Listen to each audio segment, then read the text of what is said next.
এ কোনো স্বজন হারানোর বেদনা নয়, এ হলো আনন্দের অশ্রু। বহুদিন পর প্রিয়জনদের কাছে ফিরতে পেরে এভাবেই কান্নায় ভেঙে পড়েন রাশিয়া থেকে ফেরত আসা ইউক্রেনীয় বন্দীরা।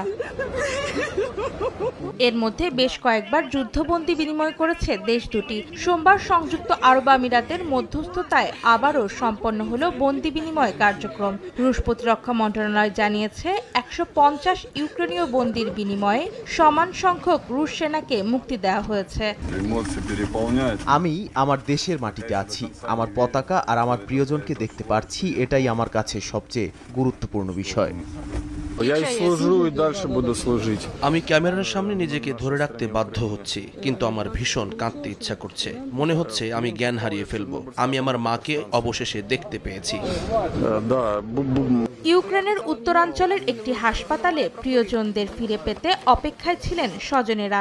দেশটির প্রেসিডেন্ট ভলোদিমির জেলেনস্কি জানান, মুক্তিপ্রাপ্তদের মধ্যে রয়েছে ইউক্রেনীয় সেনা, বর্ডার গার্ড, ন্যাশনাল গার্ডের সদস্য এবং নৌবাহিনীর কর্মী। এদের মধ্যে অনেকেই ২.৫ বছরেরও বেশি সময় ধরে বন্দী ছিলেন। তাদের অনেকের শারীরিক অবস্থা গুরুতর বলে জানিয়েছেন স্থানীয় কর্মকর্তারা।